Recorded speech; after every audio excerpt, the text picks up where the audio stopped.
Welcome back to Chapter 3 of our series, What Makes Great Leaders? Stories from History and Business.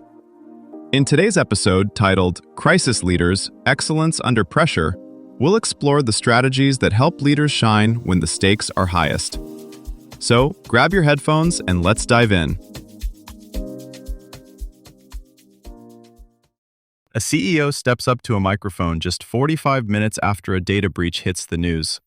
Her voice is calm, her message is clear, and the stock stops falling. Here's the puzzle. Under pressure, most people freeze. So why do a few leaders get sharper, faster, and more human when everything breaks? Most people think crisis leadership is about having the right answer fast. In reality, the best crisis leaders start by managing one thing first: their own biology.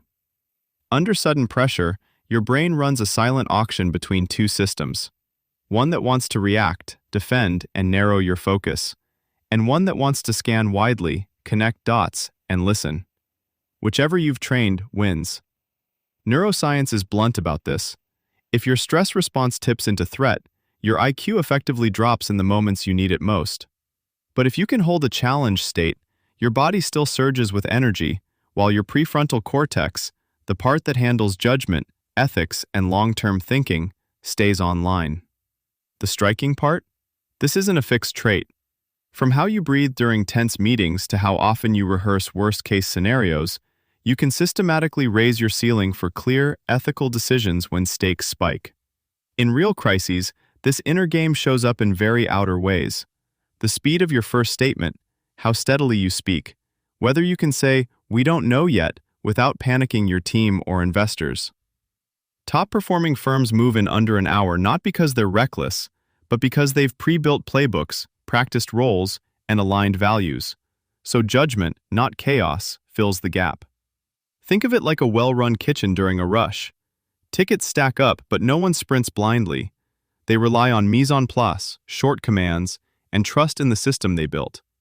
The leaders who excel here aren't braver or colder.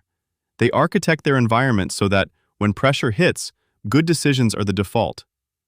3 levers matter most: how they structure information, how they share authority, and how they communicate uncertainty. First, information. In a crisis, raw data explodes. Legal updates, social feeds, operation status, regulator calls. Great leaders don't try to personally drink from the fire hose.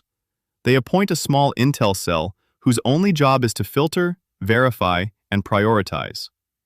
Inputs are tagged: confirmed, probable, rumor.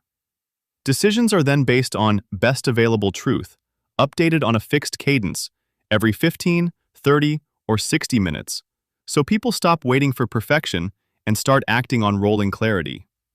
Second, authority. The hero narrative says one person should decide everything. High-performing organizations do the opposite. They predefine decision domains. In a product failure, for example, safety owns recall thresholds, operations owns shutdown triggers, communications owns wording and channels, finance owns exposure scenarios. The senior leader's role shifts from chief decider to chief integrator, asking, what are we solving for first? Life and safety, containment, or continuity? That guiding priority prevents turf wars from slowing choices. Third, communication. The best crisis messages do 3 things quickly. State what happened in plain language. Name what matters most. Our first priority is, and outline the next checkpoint. We'll update you by. They resist the urge to over-reassure or speculate.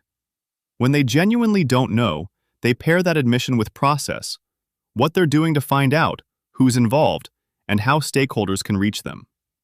This discipline pays off. Firms that issue a first public statement within that 45-minute window tend to follow rehearsed templates, not improvisation. Organizations that have run realistic simulations know which surprises will break their systems, and they've already patched the obvious cracks. So when the real thing arrives, leaders aren't scrambling for basics. They're free to make the few judgment calls that truly require their full attention. When a recall blindsided a consumer brand, their CEO didn't start by calling lawyers. She convened 3 people, operations, customer support, and comms. Their first move wasn't a press release, it was a ground truth channel where store managers could send photos, timestamps, and customer reactions in real time. That unfiltered stream surfaced a pattern. One region was hit hardest, but another was driving most of the online outrage. They split response work accordingly, logistics to one map, messaging to the other. Think of it like debugging a live software outage. Senior leaders don't stare at every log line, they ask for a clean dashboard. What's definitely broken? What's at risk? What's stable? One tech company builds this discipline by running chaos drills every quarter, randomly taking down non-critical systems and timing how long it takes for someone to notice, escalate, and communicate. The metric they track isn't just time to fix, but time to give a credible, specific update that reduces rumor and guesswork for everyone watching. Leaders who treat crises as edge cases will feel increasingly outdated. ESG scrutiny, AI tools, and polycrises mean the spotlight flips on instantly and may never fully turn off. The emerging standard looks less like a warrior and more like a systems designer, someone who can tune their own physiology, read live digital sentiment, and question algorithmic advice. Think of it as moving from fire alarm to smoke detector. Subtle signals matter, and so does how visibly you respond to them. Your challenge this week: run a 24-hour micro-crisis drill with your team. Pick a hypothetical hit to your reputation, operations, or data, then set a 45-minute timer to draft your first internal and external message. Assign who would own intel, who would decide, and who would communicate. Track how your own body reacts during the drill: breathing, heart rate, tension. Afterward, debrief. Where did clarity break down first? Information, authority, or communication? The leaders who grow fastest from upheaval treat each incident like a lab experiment, not a verdict on their worth. They replay key moments, ask, "What signal did I miss?" and adjust tiny habits: how they enter the room, who they call first, what they measure. Over time, they're less like firefighters and more like gardeners, quietly shaping conditions so fewer sparks catch.